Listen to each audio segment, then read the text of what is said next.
Pain was no longer a wave that came and went. It had become the atmosphere of the Origin Tower. When the sentinel drove his blade into his own translucent palm to shatter the Silent Zone, he had unknowingly enacted an ancient sacrificial rite that even the previous sentinels had never dared to touch: the Oath of Pain. Now, the boundary between the two entities had blurred to a perilous degree. The sentinel looked down at his right arm, the one that still retained substance, and saw a thread-thin cut appear at his wrist. Despite the fact that he had touched no sharp object, instinctively, he looked to the Weaver. She was clutching her own wrist, black blood seeping from the exact same spot. They had become a pair of mirrors, reflecting harm. "We are one," the Weaver whispered. Her voice no longer reached him through sound, but reverberated directly within the sentinel's chest. Yet this connection brought no sweet empathy. It brought terror, for when the Weaver looked at the sentinel, she no longer saw the man she loved. Through his eyes, those of a sentinel programmed to perceive the structure, the beautiful, though withered, world she cherished vanished completely. In the sentinel's vision, Olym-Void had no color, no scent, no memory. It was a constellation of cold geometric forms, mathematical equations riddled with fatal errors, and broken lines of reality. Mountains were shattered triangles. The sky was a dull gray plane sliced by countless intersecting lines. "Stop. Please close your eyes," the Weaver screamed, clutching her head. "I don't want to see the world like this. It has no soul. It's just a machine breaking down. This is reality, Weaver," the sentinel said, his voice as cold as steel striking ice. He did not close his eyes because if he did, he would lose control over the last remaining fragments of the tower. "Your memories are illusions. This is the bare skeleton of Olym-Void." Each time, the sentinel examined a crack in reality to calculate how to repair it.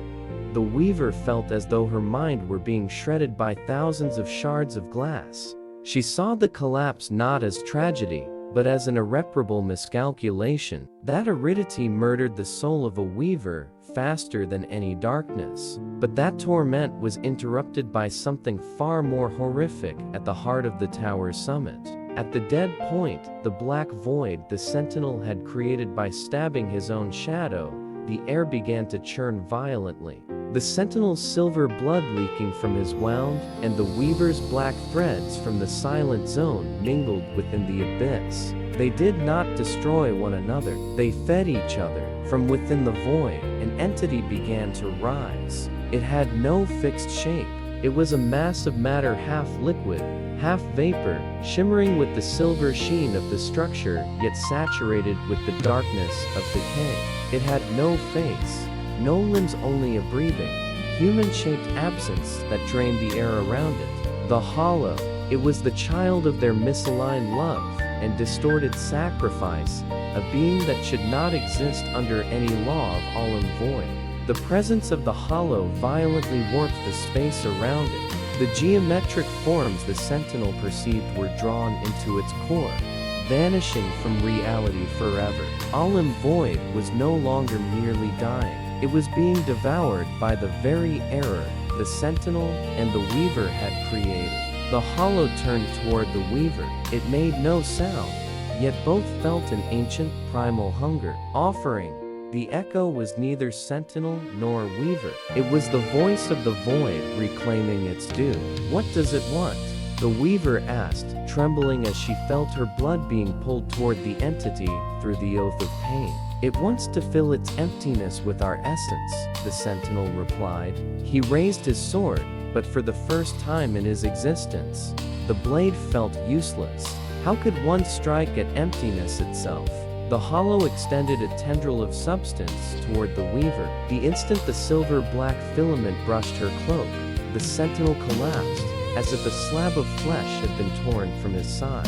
Through the Oath of Pain, the Weaver's suffering was more brutal than any physical wound.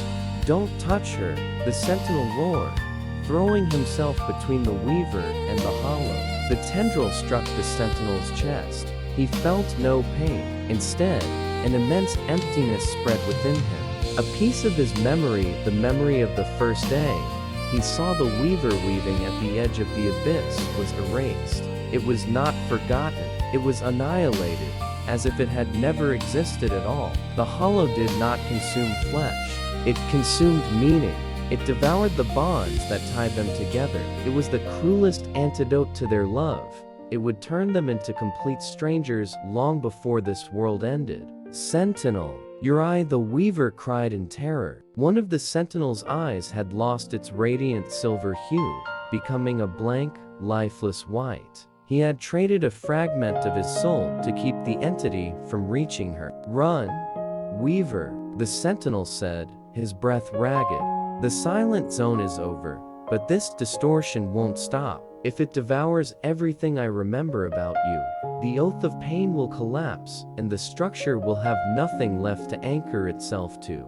The weaver did not run. She looked at the hollow, then at the man losing his identity because of her. A mad resolve surged within her. If this entity craved meaning, she would give it meaning. She began to weave, but not with darkness. She thrust her hand into the wound on her own wrist, drawing out bright red threads. Her real blood mingled with the final magic of a weaver. If you want to feed, then eat this pain, the weaver screamed. She wrapped the blood threads around the hollow, attempting to bind the void with her own agonizing existence. The resonance erupted. The sentinel screamed in agony as the weaver's blood threads also began to coil tightly around his heart. They had created a suicidal loop.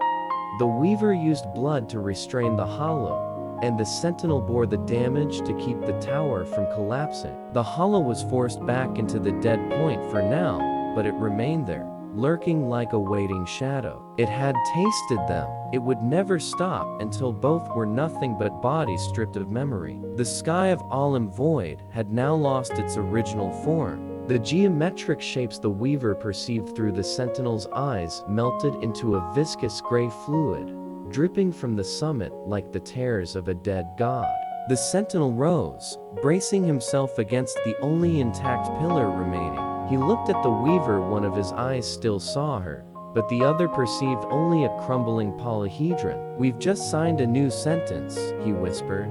The hollow will not disappear. It will follow us, like a third shadow. The weaver looked at her hands, now stained with blood and black threads. At least, for now, I still remember your name. That's all I need to keep weaving this collapse.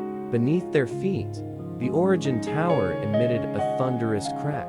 1/3 of the tower's summit vanished into the void. The game of existence had changed. They were no longer fighting to save the world. They were fighting to see who would be the last to retain a fragment of memory of the other before the hollow consumed everything. The descent into the core of oblivion did not begin with footsteps, but with the free fall of consciousness. When 1/3 of the summit of the origin tower vanished into the void, the spatial structure around the sentinel and the weaver ceased to obey ordinary physical laws. The spiral stone staircase no longer led downward. It led into a gray mist where the very concepts of up and down had been erased. Amid the chaos, the sentinel reached out. By old instinct, he attempted to use the power of the structure to pin space into place. But when he exerted his will, his chest no longer radiated the cold breath of bronze. Instead, a burning, brilliant, agonizing heat erupted within him. From the sentinel's fingertips burst threads of light, the pure magic of a weaver. He stared in shock at the shimmering silver threads he himself was producing. They were not dry and devouring like the weaver's former darkness, but carried the warmth of life. He wove a net to catch them both as they fell. Crack. The instant the final knot was tied, a glacial pain shot from the sentinel's hand to his elbow. He looked down. His flesh was graying, stiffening, turning into lifeless marble. Weaving magic demanded payment in organic life.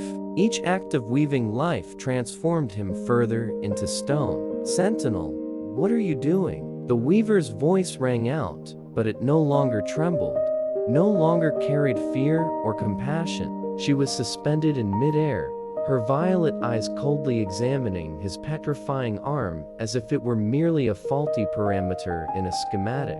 Through the blood confluence, she had inherited the Sentinel's authority. Now, she saw the world as polyhedral forms and broken lines of reality. She extended her hand and snapped lightly at space. A pulse of the structure radiated outward, solidifying the surrounding mist into a firm platform. She did so with precision, ruthlessness, and complete emotional absence. "I have stabilized the coordinates," the Weaver said, her voice even as water flowing beneath glacial ice. "We are now on the 4th layer of disintegration. Mobility efficiency will increase if you stop using weaving magic in a futile attempt to protect me." The Sentinel stared at her in disbelief. Through the oath of pain, he felt an immense emptiness emanating from her. No love, no concern. The Weaver was becoming a true Sentinel, a guardian forbidden to feel. "Weaver, don't you feel pain?" he asked hoarsely. His petrifying arm weighed him down. Every movement produced the grinding sound of stone. "Pain is a faulty system response," she replied, her gaze fixed on the darkness ahead. "It does not aid in repairing Olym-Void. Come, we are very close to the hollow." Behind them, the hollow drifted through the shadows. It no longer chased them. It accompanied them, like a grotesque pet. It carried the final fragment of Olym-Void's heart, a small cube shimmering with gray-black light, floating at the center of its emptiness. They moved deeper into the core of oblivion, the convergence point of all that the world had abandoned: unclaimed memories, lost languages, and promises never fulfilled. They hovered like dusty ghosts. Suddenly, an aftershock from the world above crashed down upon them. Another continent had fallen into the abyss. The core of oblivion convulsed violently. Shards of memory sharpened, raining toward them like a storm of arrows. "The structure is fracturing," the Weaver analyzed swiftly. She positioned herself in front of the Sentinel, drawing a protective circle of structural energy. But the pressure was immense. Silver cracks spread across her barrier. As a newly born Sentinel, she did not retreat, even as the force crushed her chest. "Must maintain order," she murmured, her face unmoved though blood now faded towards silver spilled from the corner of her mouth. The Sentinel could not stand idle. Though his right arm had petrified up to the shoulder, he extended his translucent left arm and drew forth a thread from deep within his soul, the thread of empathy. He wove a soft shield around the Weaver. When the thread touched the incoming shards of memory, they dissolved into fine dust. Crack, crack. This time, both of the Sentinel's legs turned to stone. He collapsed, marble limbs striking the floor with a hollow impact. The pain surged through the oath of pain into the Weaver, causing her to stagger briefly, but she immediately regained her cold composure. "You are committing suicide," she said, looking down at his stone legs. "Your petrification reduces our mobility by 40%. This is an illogical choice. Logic won't save you, Weaver," the Sentinel roared, pain and despair breaking free. "I'm trying to preserve something of the Weaver within you. If you feel no pain, you will no longer be a Weaver, you'll become nothing but a machine guarding death." The Weaver fell silent. She looked into his remaining eye, the one still carrying the blue of life. A faint glimmer flickered within her gaze, then faded. "The Weaver is a concept no longer compatible with the current state of Olym-Void," she said evenly. "If the price of existence is emotional numbness, I accept it. You should accept that you will become a statue standing watch over the void." The hollow suddenly drifted closer. The fragment within it flared brightly, illuminating the Sentinel's stone legs. An image emerged from the fragment, the world's heart itself, a complex structure bleeding. That fragment was the keystone, the sole object capable of halting the total collapse, or igniting the end of everything if placed incorrectly. "It wants us to take the fragment," the Sentinel realized. "But who will install it?" A petrified weaver or a sentinel without a soul? They stood at the edge of oblivion, one dying slowly in the brilliance of weaving magic, the other surviving in the glacial frost of structure. Their love was no longer a dialogue, but two parallel lines dissolving into darkness. "I will carry the fragment," the weaver said, stepping toward the hollow, "because I have nothing left to lose, not even pain." The sentinel watched her back, his heart weighed down by a sorrow heavier than his marble legs. He realized that the greatest sacrifice was not death, but witnessing the one you love transform into the very thing you once hated most. Around them, the world began to melt into streams of black liquid. The final gate of the core of oblivion was opening. When the weaver touched the fragment within the hollow, a dry crack rang out like the final supporting cable of a suspension bridge snapping apart. The cube, shimmering with gray-black light, siphoned away the last violet threads from her eyes. The weaver took a step back. She looked at the sentinel, now a gray marble mass from the chest downward, with only his shoulders and translucent left arm still capable of movement. Her gaze held no hatred, no pain, and absolutely no recognition. "This entity is obstructing the path," the weaver said, her voice ringing like metal striking metal, precise and soulless. Analysis: defective sentinel, petrification rate 75%. Conclusion: removal required to optimize mobility. The sentinel felt an invisible blade pierce the portion of his soul that had not yet turned to stone. The oath of pain still bound them. He sensed absolute emptiness from her, a flat wasteland devoid of even a blade of memory. She had not merely forgotten his name, she had forgotten that she had ever been a being capable of love.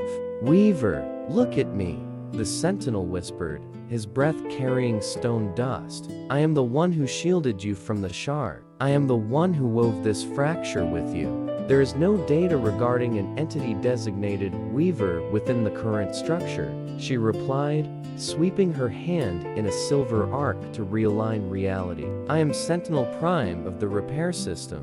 Step aside." From within the cubic fragment, phantoms began to crawl forth. They were the previous sentinels, the ones the weaver had once subdued. Now, they were no longer protective spirits. They were furious enforcers of the old order, enraged at having been sullied by the emotions of their successors. They wore rusted armor, wielded great blades of void, and burned with cold blue fire in their eyes. "Traitor!" one phantom roared, its echo shaking the core of oblivion. "You allowed a weaver to contaminate the structure. Now, with our own hands, we will clean up this wreckage," they charged. The weaver stood motionless. To her, these phantoms were correct procedure. She had no reason to stop them from destroying the sentinel. The sentinel knew he had little time left. His heart was beginning to take on the heavy weight of stone. He raised his translucent left arm. He did not use his sword. He began to weave. With all that remained of his soul, the sentinel painted into the space around the weaver. He drew forth threads of light laden with memory. An image bloomed in the void.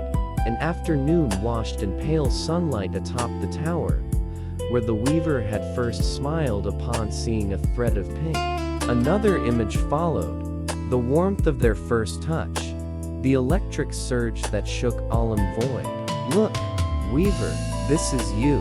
This is us." Crack, crack.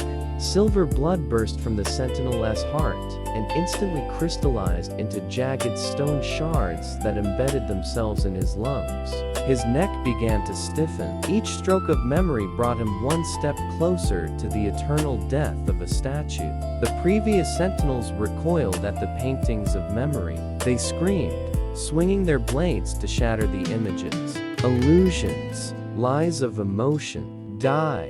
The weaver watched the paintings being torn apart. A surge of ghost pain ignited in her chest, where the oath of pain still anchored itself.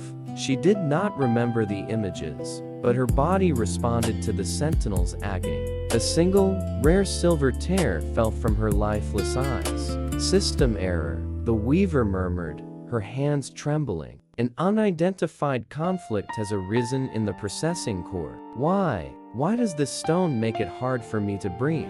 Because it's not an error, the sentinel roared, his eyes burning red.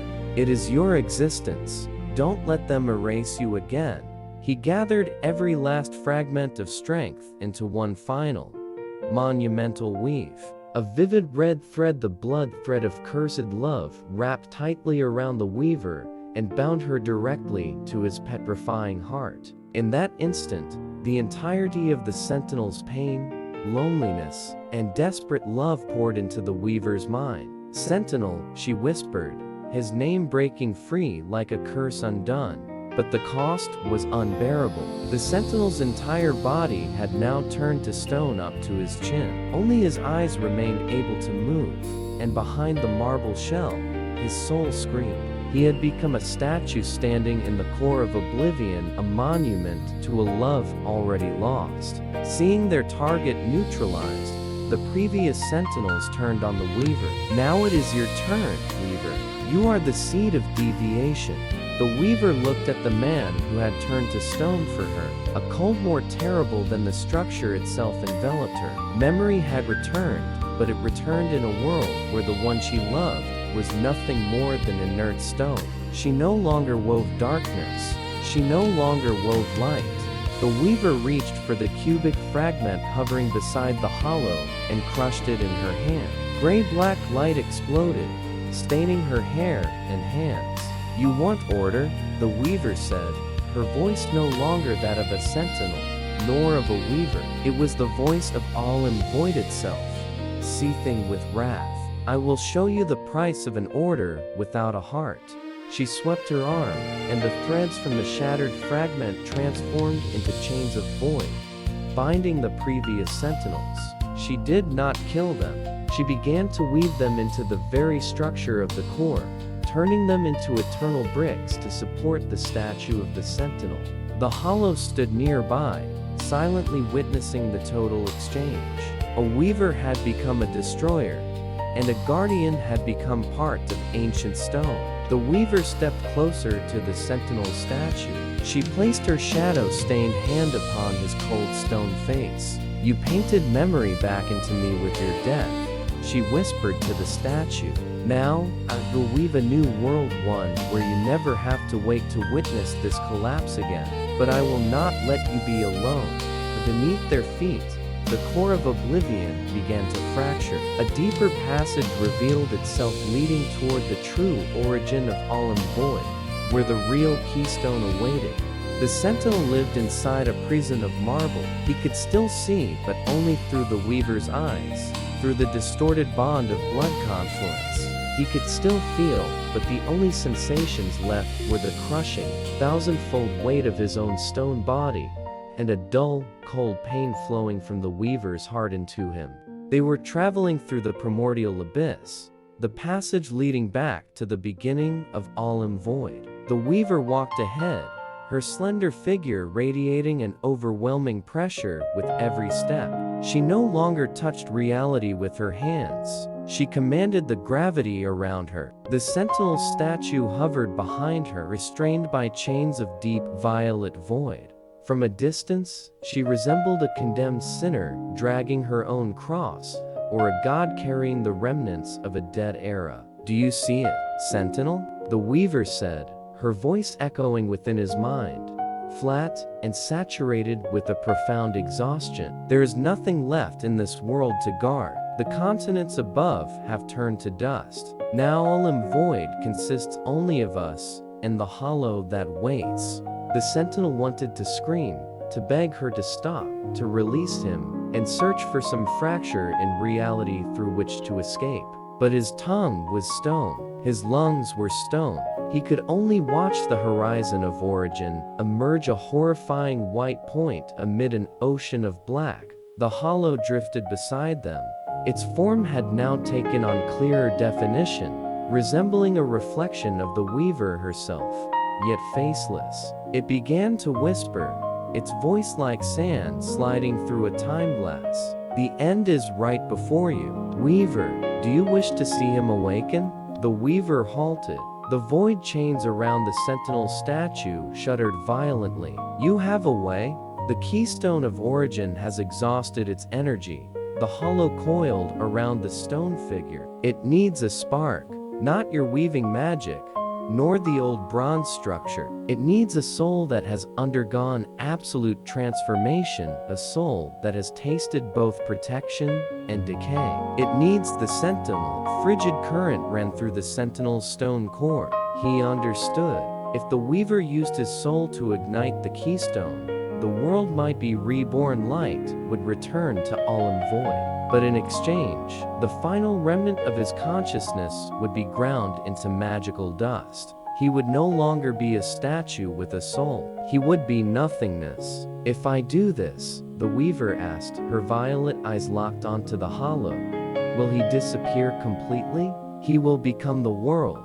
The hollow laughed a soundless laugh. He will be the blade of grass, the wind, the color of the rose you cherish. Only, he will no longer be the man who stood watching you weave at the edge of the abyss. You will have a perfect world, and you will be forever alone within it. The sentinel screamed in silence. Don't, weaver, don't choose the world. He saw hesitation flicker in her eyes. One part of her, the cold sentinel within, was calculating the optimal outcome. A reborn world was the supreme objective of the mission for which they had been created. But the weaver, the woman who had woven memory with blood, was trembling. Alone, Weaver repeated the word, turning back to the stone face of the sentinel. She reached out and touched his marble cheek. Through the oath of pain, she felt his panic. She felt him begging her to keep the statue no matter how painful, no matter how heavy, so long as they could still see each other. Sentinel, she whispered, her lips brushing his cold stone forehead. You turned to stone so that I could remember your name. Now, the world demands that I erase your name forever to save itself. Is this destiny's mockery? Is our love only valuable when it serves as a sacrifice? The hollow drew closer, pressing with dense black pressure. Origin began to scream. White energies burst from the luminous point ahead, scorching space itself. Olym-Void was entering its final moments of agony. If the keystone were not activated immediately, even the void itself would collapse. Choose, weaver of collapse, the hollow urged. Save him and die together in darkness, or kill him and live in an empty paradise. The weaver closed her eyes. A silver tear fell, shattering against the stone chest of the sentinel. Suddenly, she tightened the void chains, but instead of thrusting the statue toward the white light of origin, she pulled him into her arms, an embrace between a being of darkness and a lifeless block of stone. I choose collapse with you, she said, her voice hard, charged with the terrifying defiance.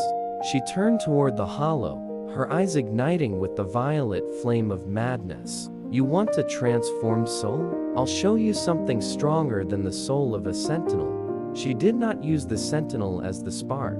She began to weave something the laws of Olym-Void had never recorded. She used the oath of pain as thread, the blood confluence as the loom, and her own memories of the sentinel to weave a structure of love around them both. She was attempting to weave a tiny world for only the two of them, within the heart of annihilation. Under the crushing pressure of origin, the weaver's magic began to burn. The hollow screamed as her love threads drove it back, but the sentinel felt the weaver's pain multiplying. To keep his statue from disintegrating, she allowed the white light of origin to scorch away fragments of her own flesh. We will not enter it, the weaver cried amid the roar of the world. If this world has no place for us, then let it vanish with us. The hairline reality was not a space. It was a moment stretched into infinity, a pause suspended between the final heartbeat of life and the first breath of nothingness. Here, the white light of origin did not burn. It froze everything into a state of absolute stillness. The weaver stood there, or rather, what remained of her, The flesh scorched away by the light had become translucent veils of mist, exposing a deep violet soul core flickering faintly. The sentinel statue hovered opposite her. The fractures in its marble shell no longer bled silver, but emitted searing shafts of cold white light. Within this stillness, all the lies of reality were stripped away. Olym-Void was no longer floating islands, stone towers, or woven magic. It manifested as a colossal map of the soul, and at the center of that map, the weaver beheld the cruelest truth. They were not two beings who had met by chance. In the light of origin, the weaver saw a vision of a primordial age. There had once been a single entity, a vast soul named Olym, the embodiment of perfect balance. But perfection is the enemy of creation. For the world to function, that soul had been torn in two. One half was cast into the sentinel to stabilize the structure. The other was woven into the weaver to sustain the flow. Their love was not an accidental deviation. It was the primordial attraction of two fragments striving to return to one another. Yet tragedy lay here. If they became one, the world would lose the opposing poles required for existence. If they remained apart, Olym-Void would die in solitude. "We are one," the weaver whispered, her voice dissolving into the white void. Through the blood confluence, the sentinel saw it as well. He saw himself within her, and her within himself. His petrifying pain was her rigidity. Her darkness was his exhaustion. They were a suicidal loop engineered to keep a misaligned world from collapsing. The hollow, now only a small black speck within the blinding white, spoke for the final time. Its voice now carried the weight of a judge. "The truth is revealed. One soul cannot live within two failing vessels. If both proceed, the hairline reality will close and grind them into dust. For the keystone of origin to function, one half must willingly dissolve to nourish the other. Only one may carry the complete soul into the new era. Only one could exist." This was no longer a prediction. It was a physical law of origin. The weaver looked at the sentinel statue. She saw the fractures widening. If she did nothing, he would shatter here. If she sacrificed herself, he would return to being human, but he would bear the weight of a world whose pain she herself had woven. "Sentinel," the weaver sent her final thought gentler and colder than ever before. "You have always been the guardian. You held the structure until you turned to stone. Now, and we do the only thing a weaver can do. Weave a reality in which you can breathe." The sentinel wanted to scream. His soul thrashed violently inside the stone shell. He did not want a world built upon her ashes. He would rather remain a silent statue beside her than walk alone as a man. The weaver began to fade. She used no magic. She simply released her resistance to the void. Deep violet threads from her soul flowed into the fractures of the sentinel's stone body. "Don't!" The sentinel tried to protest, but the weaver silenced him with the kiss of will.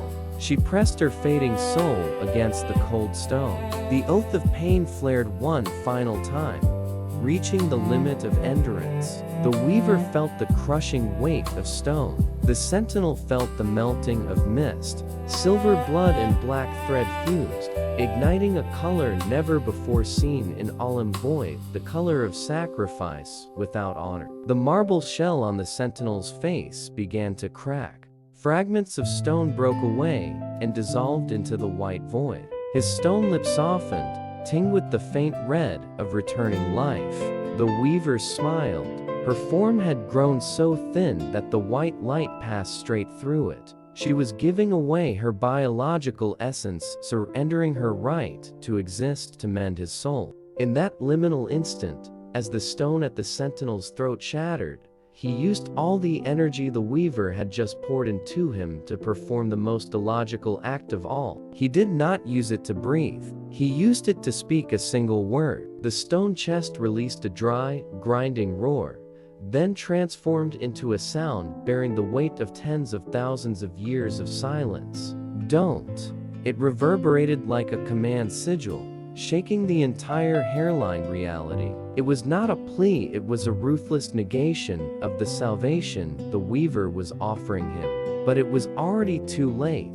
The Weaver disintegrated into particles of violet light, drawn entirely into the Sentinel's newly beating heart. The point of origin detonated, swallowing them both into a vortex of reconstruction. When the light receded, Olym-Void had changed. The sky was no longer blinding white, but neither was it blue. It was a pale, mournful violet, the color of the Weaver's eyes. The origin tower had vanished. In its place stretched an endless field of ash to the horizon. The Sentinel lay in the middle of that field. He was no longer stone. He could feel the cold wind on his skin, the heartbeat within his chest. He had returned to being human. Yet when he raised his hand, he saw faint stone veins still visible beneath the skin, a reminder that he was only a provisional survivor. And more importantly, he could no longer feel the Weaver across the oath of pain. This silence was no longer the silent zone. It was the silence of a world that had lost its soul. The Sentinel rose, bare feet sinking into the fine ash. He looked down at his palm. There, a single black thread coiled around his finger, the final remnant of the woman who had vanished so that he might live. The central question echoed within him, more bitter and painful than ever. If the only way to save the world is to sacrifice the one you love most, then is that salvation, or merely another collapse called existence? Olym-Void had been saved from immediate annihilation, but it had become a world without a soul. The Sentinel stood alone in the age of ashes, carrying the complete soul of both within a single body. Their love did not save itself. It left behind only a survivor bearing the memory of the one who was lost.